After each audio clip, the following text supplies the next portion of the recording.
Now that 2021 is over and done, a few weeks have gone past to help me catch up on almost every movie that I may have missed. I thought now might be as good a time as any to rank my favorite and least favorite films of 2021. I'm going to do this by separating this into two videos, this one covering my favorites and the next one covering my least favorites. While these are a rankings video, these are rankings of my personal opinion, my personal favorites. You may agree, you may not agree, but that's what's great. We can agree to disagree. That's what makes film so great. Out of the 110 new films I watched in 2021, these are my personal favorites. Put down in the comments below your personal rankings for 2021. This is my first time in New York City. I want to be happy here. I want to make a life, a home. The first film on my top 10 is also the film on the list that I've seen most recently. Call it recency bias if you will, but I can't stop thinking about Steven Spielberg's remake of the 1961 classic. The original is a film that I had to watch a lot in class in college. And while I always liked it, I almost felt like I was missing something to fully appreciate it. What I was missing was Spielberg's sprawling, authentic version that has the same spirit and love the original had, but now with the scope and scale that the filmmakers in the 60s could only dream of. Instead of feeling like you're on a studio lot, Spielberg firmly places you in the city and you get to see what everyone is fighting over. There are changes to the film, but in my opinion, all of them only enhance the story and the characters in ways many would not expect. Spielberg's direction is always top-notch, and what he brings to West Side Story is miles beyond most musicals. Most of the performances are fantastic and are rare improvements on the original cast. Not everything is perfect though, as I feel Ansel Elgort is fine but pales in comparison to the rest of his castmates, and his songs stick out negatively at times. Although some things were fixed or enhanced, a lot of the problems I have always had with the main story still persist. All in all though, this is a crowd pleaser that I enjoyed way more than I expected. This is one of the best remakes in years, and I can imagine this becoming a modern classic fairly quick when it becomes readily available on home video. Every single man, woman, and child on this planet is going to die. I don't like him. He makes me sad. I'm sorry about that. Yeah, Kids, listen to me. You tell your parents that President Orlean and Isherwell are sociopaths and fascists! There isn't much I can say about Don't Look Up that I didn't say in my review when it was released, so please check that out for my full thoughts. For the SparkNotes version, this is a very divisive film that is going to be highly touted and debated for years to come. I firmly belong in the camp that this is one of the best political satires in recent years, with one of the best ensembles in recent years as well. Adam McKay's satire is definitely not for everyone, but for this critic, it is a much needed piece of entertainment in these dark times.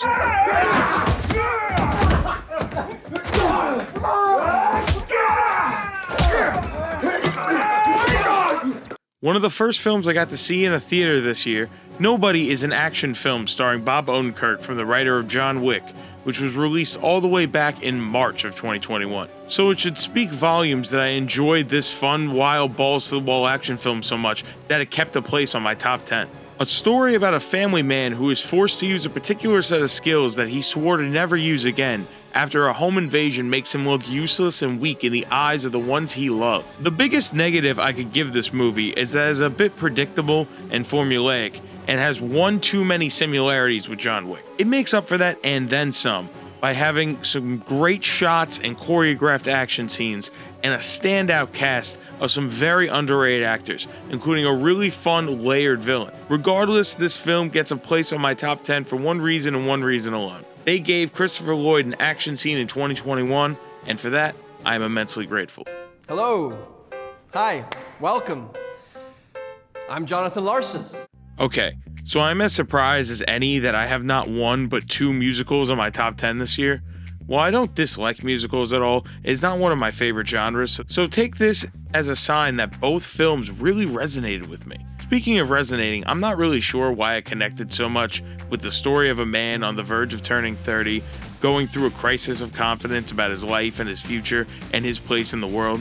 While I actually think West Side Story is a better directed movie and has much better production design and cinematography, the story, music, and characters resonated with me on another level in Tick, Tick, Boom. Andrew Garfield's lead performance is one of my favorites of the year, and I would be so happy to see him get recognized for this fantastic year that he's had on film. There are times when you can tell this came from a first-time director, but Lin-Manuel Miranda does his best to make up for it, with his understanding not only of musicals and why people love them, but of John Larson's story in particular. While this is ultimately a tragic tale, it is one told with the same love and passion John Larson put into his work, and it is on display in every scene. If you haven't yet seen Tick, Tick, Boom, this is definitely one that I would recommend to almost anyone. You're looking for Candyman.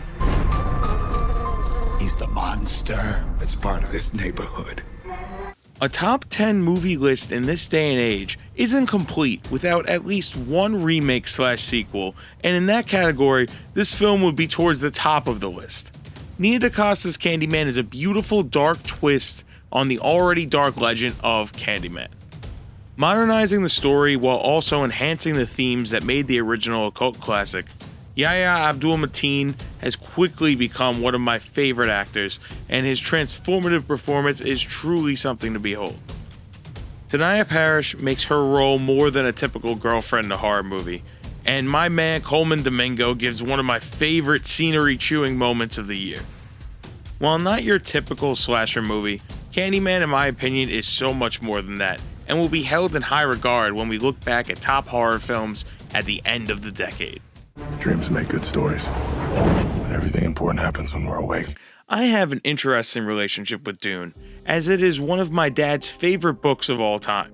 And while I never read the source material, my dad has been teaching me about the world of Arrakis before I could read books without pictures. Denis Villeneuve is one of my favorite filmmakers currently, and when it was announced that he would be the next great director to take his crack at Dune, I was beyond interested. When this film was finally released, I was beyond satisfied with this sci-fi epic that feels so special almost immediately and keeps that momentum for its entire runtime. Dune has a scope and scale that can be best described as Star Wars meets Game of Thrones, and it took a director of a tremendous caliber in order to make this film palatable for general audiences, while also giving die-hard fans a definitive big screen version of what's considered one of the greatest science fiction books of all time. The production design is distinct and original, and the casting is top-notch. There isn't a bad performance in the bunch in my opinion, but Rebecca Ferguson as Lady Jessica and Stellan Skarsgård as the Baron are definite standouts. This was the film that moved around my list the most for the sole reason that it was very difficult for me to place a film that ultimately is only half of a story. While it does have an ending, it does feel like half a story, so for that, I had to put it at number 5. Why would I betray you? We all have our secrets. We just didn't get to yours yet. After a very long wait, No Time to Die fulfilled many fans' high expectations of Daniel Craig's swan song as James Bond. This film not only has a good story, it does something no other Bond series has done to this point. It ties up the story of Craig's tenure and gives us a sense of finality none of us have ever experienced with James Bond on the silver screen before. The idea of seeing Bond's final mission was a dream for a lot of fans, myself included, and Cary Fukunaga did not disappoint. This film has 3 of my favorite action sequences in the entire Bond franchise, and some of the best Bond girls, including Ana de Armas as Paloma and the new 007 played by Lashana Lynch. Daniel Craig's performance is maybe his best as the character, and left no stone unturned to give us by far the most well-defined James Bond we may ever see. While I do think Rami Malek's villain is a bit underwhelming, it is far from the worst of Craig's villains. This may have been the best way to end Craig's tenure and leave this chapter of James Bond on the highest note possible.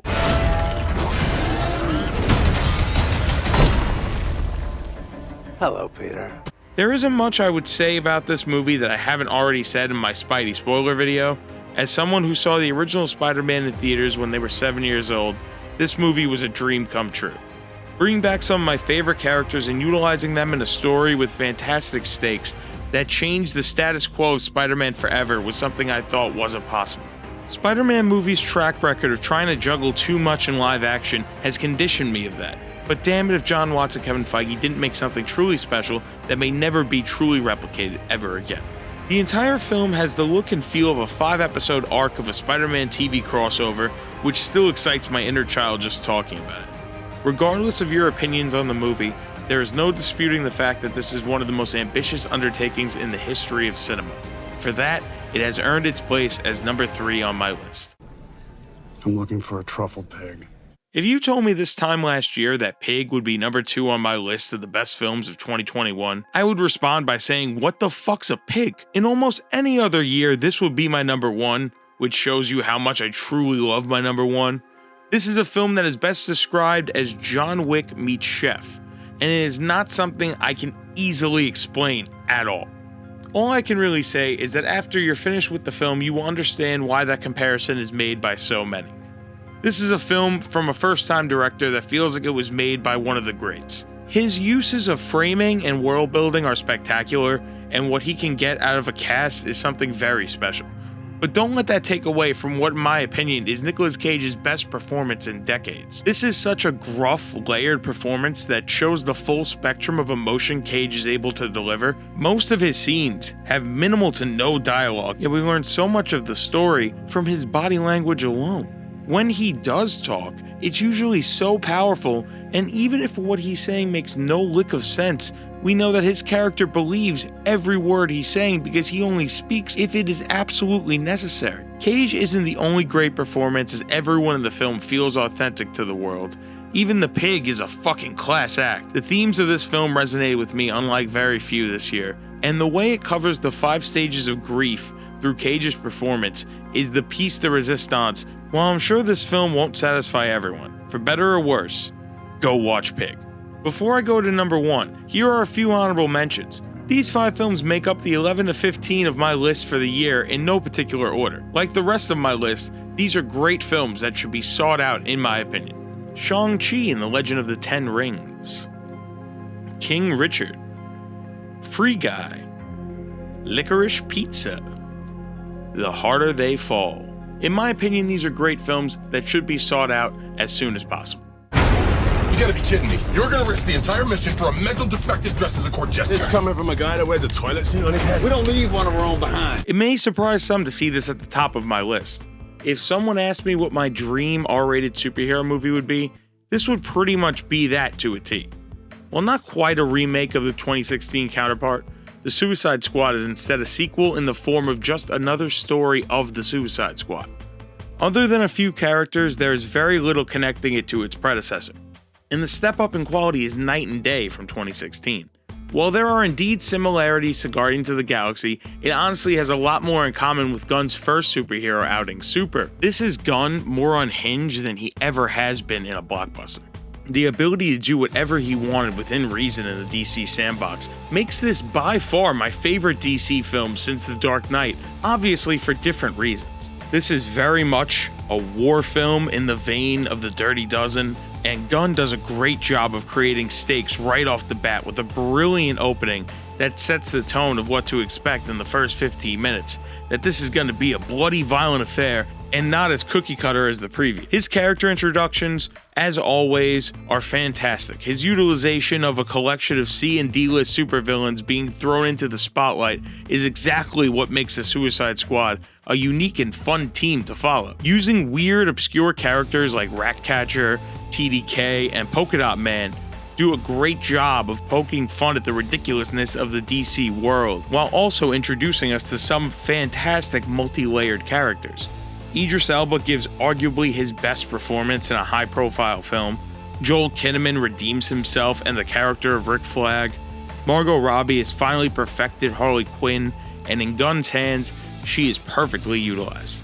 King Shark is a scene stealer that will be a household name in no time at all. John Cena's Peacemaker is a douchey favorite for everyone, and his turn in the film made me want to see him get his own show. As luck would have it, I wouldn't have to wait too long either. The entire film accomplishes the ultimate goal of what I feel every superhero film tries to accomplish. This feels like the pages of a comic book that have leapt up off the pages and onto the screen, and is an impeccable film that I will watch constantly for years to come. Alright guys, that was my top 10 rankings of 2021. Those are my top 10 favorite films. Let me know in the comments below what you think. Let me know what your favorite films of last year were, and be sure to check back soon for my list of the 10 worst films of 2021. This is Ryan from LMBC Critic. I'll see you guys next time.